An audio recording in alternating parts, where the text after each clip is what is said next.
Hello everyone, welcome to Vision Craft Academy. So friends, today we are going to discuss about an important acronym related to Digital India theme.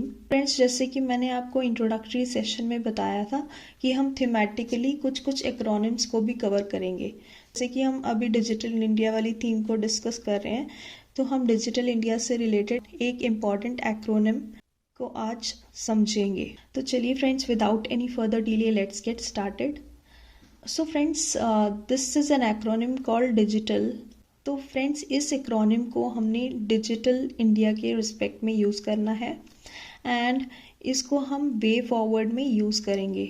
Where ever you have to coat about the way forward related to digital India, related to technology, related to how India will evolve in terms of technological advancement in future, right? So all those areas की जब बात होगी, there we can quote about this acronym and we can specify that this is an important way forward that we need to look at. तो friends, अगर हमें data शक्ति से भारत शक्ति से विश्व शक्ति की ओर जाना है, तो उसके लिए what is the way forward? So that we are going to discuss today. So friends, India needs to go digital India. Now, what is this digital? So D stands for digital infrastructure, I stands for internet access for all, G stands for government e-services, I stands for innovation and entrepreneurship, T stands for technology adoption and cyber security, A stands for awareness and digital literacy, L stands for localized digital services and local language enablement. तो चलिए friends, अब हम specifically इनको one by one discuss कर लेते हैं। So D stands for digital infrastructure, यानी कि डिजिटल इंफ्रास्ट्रक्चर को स्ट्रेंथन और एक्सपैंड किया जाना चाहिए, like broadband connectivity, mobile networks, data centres, etcetera and so on. So all these areas should be worked upon, इनको हमें स्ट्रेंथन करना है and we need to ensure reliable and high speed internet access across India, ताकि India का हर नागरिक इस digital infrastructure का यूज़ करके डिजिटली एम्पावर हो सके। अब बात करते हैं आई की। I stands for internet access for all. So friends, we should ensure that कि भारत के हर नागरिक के पास डिजिटल टेक्नोलॉजीज़ का एक्सेस हो, डिजिटल सर्विसेज का एक्सेस हो।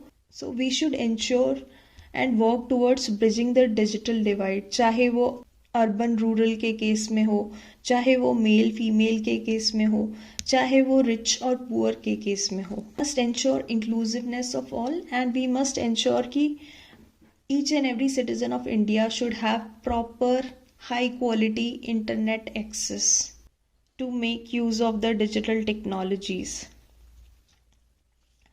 तो चलिए फ्रेंड्स, अब हम गवर्नमेंट ई सर्विसेज की बात करते हैं। So G stands for government e services. तो जितने भी गवर्नमेंट सर्विसेज हैं, सारे गवर्नमेंट सर्विसेज का, प्रोसेसेस का डिजिटाइजेशन होना चाहिए, ताकि ये सारी सुविधाएं ऑनलाइन अवेलेबल हों एंड भारत का हर सिटीजन इसका इस्तेमाल कर सके, right? And we need to ensure that. इसके अलावा फ्रेंड्स, जितने भी ई गवर्नेंस इनिशिएटिव्स हैं उनको हमें बढ़ावा देने की ज़रूरत है, ताकि हम इम्प्रूव कर सकें एफिशिएंसी को, ट्रांसपेरेंसी को एंड सिटीजन सेंट्रिक सर्विसेज को। So this is what government e services means.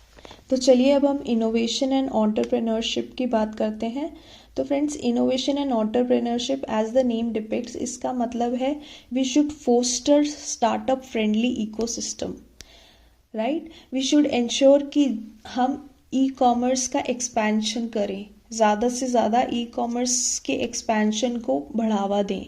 हम डिजिटल स्किल डेवलपमेंट को सपोर्ट करें, स्किल डेवलपमेंट पे फोकस करें, जिससे कि हमारी इकोनॉमिक ग्रोथ हो एंड ज़्यादा से ज़्यादा जॉब क्रिएशन हो, राइट?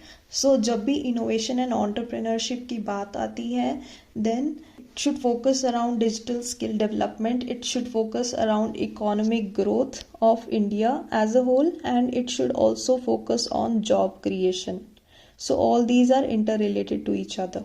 सो फ्रेंड्स, हमें स्टार्टअप फ्रेंडली इकोसिस्टम को इंश्योर करना है, हमें ई कॉमर्स एक्सपेंशन को इंश्योर करना है, हमें डिजिटल स्किल डेवलपमेंट पे फोकस करना है, जिससे कि इकोनॉमिक ग्रोथ होगी एंड जॉब क्रिएशन भी होगा।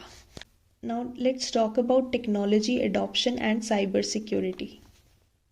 तो फ्रेंड्स, जैसे कि मैंने आपको बताया था, there are lot of emerging technologies, right, such as artificial intelligence, then आपका इंटरनेट ऑफ थिंग्स हो गया, IoT, then we have blockchain, we have cloud computing, we have robotics etcetera and so on. So friends, इन सारी technologies के adoption को ensure करना है। Need to focus towards more and more adoption of these new emerging technologies, ताकि इनकी usage को बढ़ाया जा सके।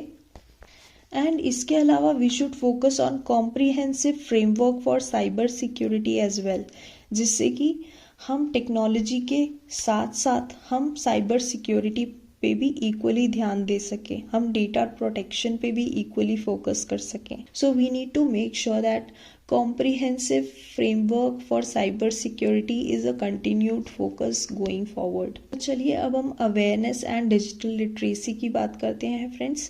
सो A stands for awareness and digital literacy. तो फ्रेंड्स, इसका मतलब है we should focus continuously on empowering our citizens. अब हम सिटीजन्स के एम्पावरमेंट की बात आती है, तो हम उनको कैसे एम्पावर करेंगे? हम उनको एम्पावर करेंगे नेसेसरी स्किल्स के थ्रू, राइट, हम उनको एम्पावर करेंगे नॉलेज के थ्रू, ताकि वो जितने भी डिजिटल प्लेटफॉर्म्स हैं, जितने डिजिटल टूल्स हैं, उनको वो अच्छे से इफेक्टिवली यूज़ कर पाए, राइट।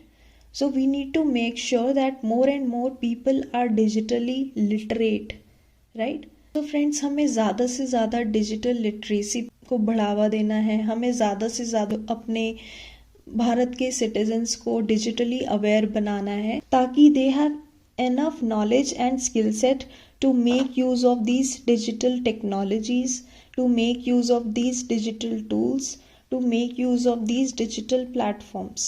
ठीक है, तो चलिए let's talk about L now। So L stands for localized digital services and local language enablement। तो फ्रेंड्स, जैसे कि मैंने आपको पहले भी बताया था, इसका मतलब है कि हमें लोकलाइज्ड डिजिटल सर्विसेज पे ज़्यादा से ज़्यादा फोकस करना है, ताकि हम रीजन स्पेसिफिक नीड्स को फुलफिल कर सकें, हम region specific needs of the citizens को फुलफिल कर सकें, राइट, रीजन स्पेसिफिक कम्युनिटीज़ की नीड को पूरा कर सकें। And we should facilitate the use of local languages also, ताकि ज़्यादा से ज़्यादा सिटीजन्स एंगेज हो पाएँ, ज़्यादा से ज़्यादा सिटीजन्स डिजिटली लिटरेट हो पाएँ यूजिंग दोज लोकल लैंग्वेजेस। तो फ्रेंड्स, जैसे कि मैंने आपको पहले भी बताया था, according to schedule 8 of the constitution, there are 22 official languages in our country and these are official languages. इसके अलावा we have many more languages across India. India is such a diverse country friends. So the minimum that we need to make sure is कि जितनी भी digital services हम provide कर रहे हैं, right, they are all localised with respect to different languages.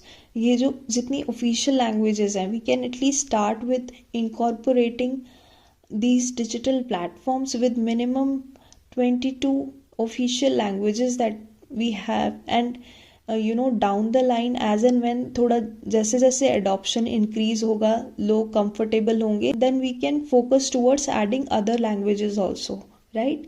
So this should be a continued focus, friends, that we should develop localized digital services to cater to specific needs of various regions of India and communities, and we should also facilitate the use of local languages in digital platforms।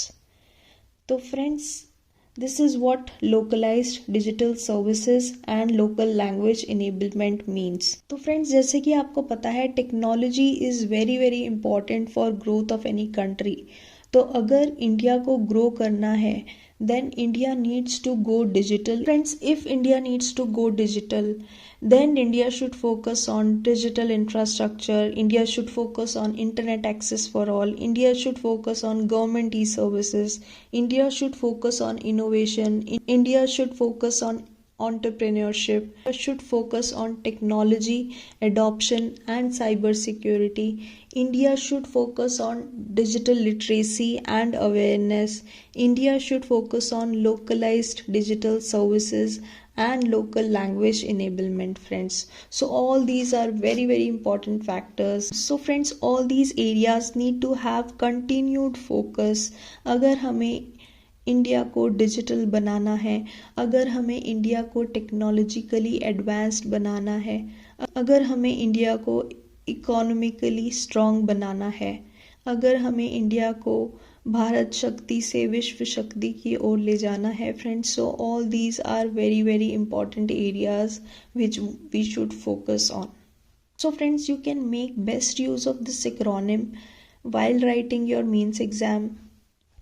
तो जब भी digital India से related कोई भी question आता है या कोई भी ऐसे आता है, फ्रेंड्स, वहाँ पे आप इस एक्रोनिम का डेफिनेटली यूज़ कर सकते हैं. तो फ्रेंड्स, आई होप कि आप साथ साथ में इसको नोट कर रहे होंगे एंड डेफिनेटली 1 से 2 बार आप इसको रिवाइज कर लीजिएगा, फिर आप इसे एग्ज़ाम में परफेक्टली यूज़ कर पाएंगे. सो फ्रेंड्स, अपने एग्ज़ाम में इस एक्रोनिम का यूज़ करना बिल्कुल ना भूलिएगा. आई होप कि आप टाइमली बेसिस पे रिवीजन पे फोकस कर रहे होंगे, फ्रेंड्स, एंड आई होप कि आप साथ साथ में नोट मेकिंग भी कर रहे होंगे, because this is a very important way to focus on the preparation of UPSC, friends. You should have a habit of noting down, you should have a habit of revising if you want to get selected, friends. तो अपना revision करते रहिए, note making करते रहिए. तो चलिए friends, मिलते हैं नेक्स्ट लेक्चर में. तब तक के लिए thank you, take care and God bless you.